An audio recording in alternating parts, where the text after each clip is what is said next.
Assalamualaikum warahmatullahi wabarakatuh. Perkenalkan, nama saya Novandri. Saya akan menjelaskan tentang TOGAF ADM. TOGAF memberikan metode yang detail bagaimana membangun dan mengelola serta mengimplementasikan arsitektur enterprise dan sistem informasi yang disebut dengan ADM. Sedangkan ADM merupakan metode generik yang berisikan sekumpulan aktivitas yang digunakan dalam memodelkan pengembangan arsitektur enterprise.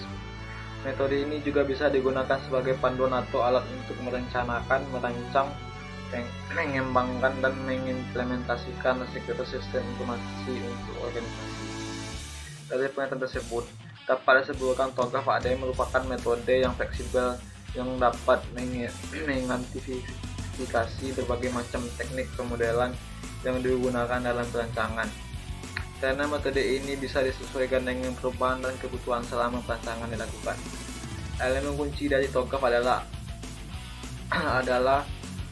ADM yang memberikan gambaran spesifik untuk proses pengembangan arsitektur enterprise.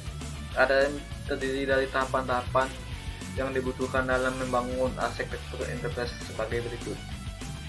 Ini adalah contoh gambar tahapan-tahapan ADM. Pertama itu ada preliminary phase. Phase ini mencakup aktivitas persiapan untuk menyusun kapabilitas arsitektur termasuk kustomisasi TOGAF dan mendefinisikan prinsip-prinsip arsitektur. Tujuan fase ini adalah meyakinkan setiap orang yang terlibat di dalamnya bahwa pendekatan ini untuk mensukseskan proses arsitektur.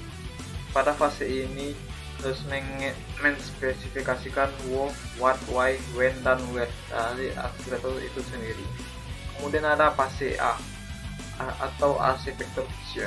Fase ini merupakan fase inisiasi dari siklus pengembangan arsitektur yang mencakup pendefinisian ruang lingkup, identifikasi stakeholders, penyusunan visi arsitektur, dan pengajuan persetujuan untuk memulai pengembangan arsitektur.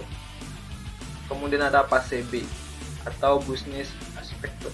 Fase ini mencakup pengembangan arsitektur bisnis untuk mendukung visi arsitektur yang telah disepakati. Pada tahap ini, tools dan metode umum untuk pemodelan seperti integration, definition, IDF, dan Unified Modeling Language atau UML bisa digunakan untuk membangun model yang diperlukan.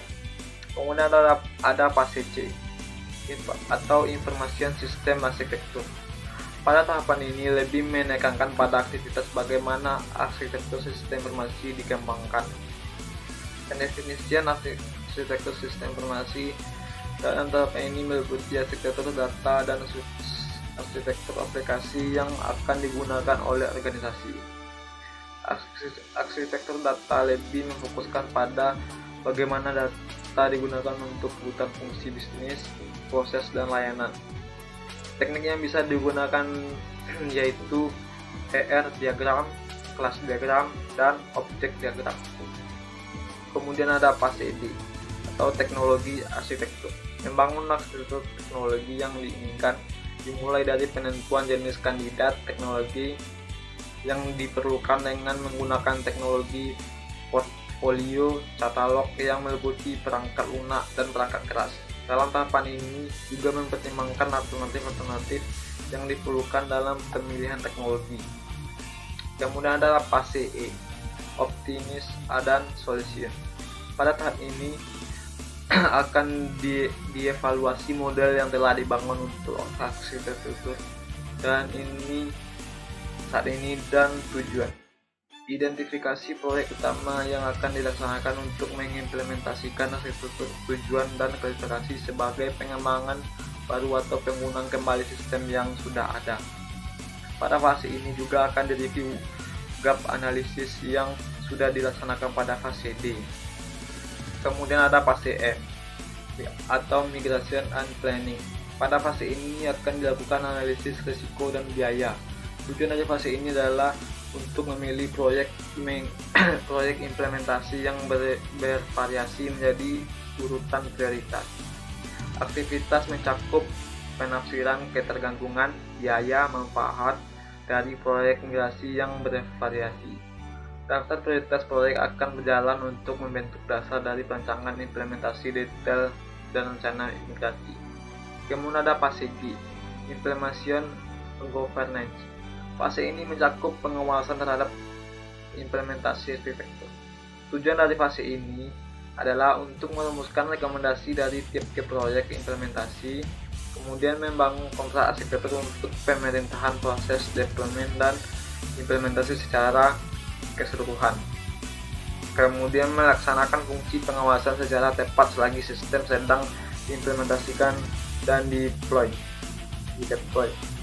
dan menjamin kecocokan dengan arsitektur yang didefinisikan oleh proyek implementasi dan proyek lainnya. Kemudian ada fase H atau arsitektur change management. Fase ini mencakup penyusunan prosedur-prosedur untuk mengelola perubahan ke arsitektur yang baru. Pada fase ini akan diuraikan penggerak perubahan dan bagaimana manajemen perubahan tersebut, dari pemeliharaan sederhana sampai perancangan kembali arsitektur. ADM menggunakan strategi dan rekomendasi pada tahapan ini. Tujuan dari fase ini adalah untuk menentukan atau menetapkan proses manajemen perubahan arsitektur untuk arsitektur enterprise yang baru dicapai dengan kelengkapan dari fase G. Proses ini akan secara khusus menyediakan monitoring berkelanjutan dari hal-hal seperti pengembangan teknologi baru dan perubahan dalam lingkungan bisnis, dan menentukan apakah untuk menginisialisasi secara formal siklus evolusi arsitektur yang baru. Fase H juga menyediakan perubahan kepada framework dan pendirian disiplin pada fase kriminologi. Kemudian adalah kesimpulannya, saat ini memang TOGAF sangat populer di dunia framework untuk pembuatan arsitektur enterprise. Tentunya ada beberapa alasan mengapa TOGAF menjadi begitu populer. Yang pertama, ada TOGAF merupakan standar terbuka dan tidak tergantung dari vendor ataupun teknologi yang digunakan. Yang kedua, mendukung kesalahan antara IT dan bisnis. Yang ketiga, berdasarkan praktek-praktek terbaik. Yang keempat, dapat disesuaikan sesuai kebutuhan organisasi yang menerapkannya. Dan yang kelima, merupakan metode umum yang komprehensif. Mungkin itu saja yang dapat saya sampaikan dari TOGAF ADM. Sekian, terima kasih. Assalamualaikum.